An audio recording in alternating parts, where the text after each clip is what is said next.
കോഴിക്കോട് മുക്കത്ത് വൻ ലഹരിവേട്ട. മൊത്തം 2.5 കിലോയോളം MDMA ആണ് പിടികൂടിയത്. മുക്കം നീലേശ്വരം പുല്ലമ്പാടി പറമ്പിൽ മുഹമ്മദ് ഹനീഫയെ 500 ഗ്രാം MDMAയുമായി ആദ്യം പിടികൂടി. ഇയാളെ ചോദ്യം ചെയ്തതിൽ നിന്ന് ലഭിച്ച വിവരത്തിന്റെ അടിസ്ഥാനത്തിലാണ് കൂടുതൽ ലഹരിമരുന്ന് കണ്ടെത്തിയത്.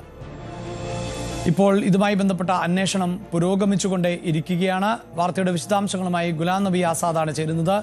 ഗുലാം നബി ആസാദ്, ഇതിപ്പോൾ വലിയ അളവിൽ ആണ് ഈ ലഹരിമരുന്ന് കണ്ടെത്തിയിട്ടുള്ളത്. ഇതുമായി ബന്ധപ്പെട്ട് എത്ര പേരാണ് പിടിയിലായിട്ടുള്ളത്? ഇതൊരു ശൃംഖലയുടെ ഭാഗമെന്നാണോ വിലയിരുത്തുന്നത്?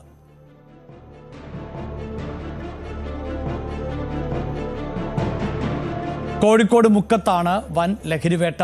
2.5 കിലോയോളം MDMA പിടികൂടി. മുക്കം നീലേശ്വരം പുല്ലമ്പാടി പറമ്പിൽ മുഹമ്മദ് ഹനീഫയെ 500 ഗ്രാം MDMAയുമായി ആദ്യം പിടികൂടി.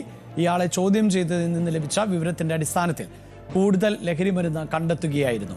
വീട്ടിൽ ഉണ്ടായിരുന്ന ഒരു സ്ത്രീയെയും കസ്റ്റഡിയിൽ എടുത്തിട്ടുണ്ട്.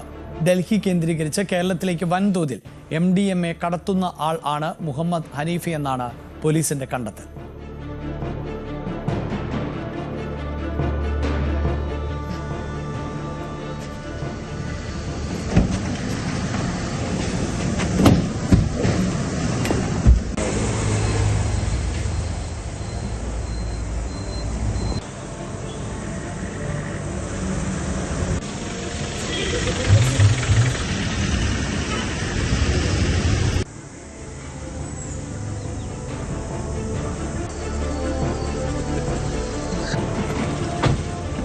സംസ്ഥാനത്ത് വൻതോതിൽ ഉള്ള ലഹരിവേട്ട നടന്നുകൊണ്ടേയിരിക്കുന്നു. അപ്പോഴും ലഹരിയുടെ ഉപയോഗം നിയന്ത്രിക്കാനോ അത് കുറയ്ക്കാനോ നമ്മുടെ സംവിധാനങ്ങൾക്ക് കഴിയുന്നില്ല എന്നതാണ് ഇത്തരം ആളുകളെ പിടികൂടുമ്പോൾ വ്യക്തമാകുന്നത്.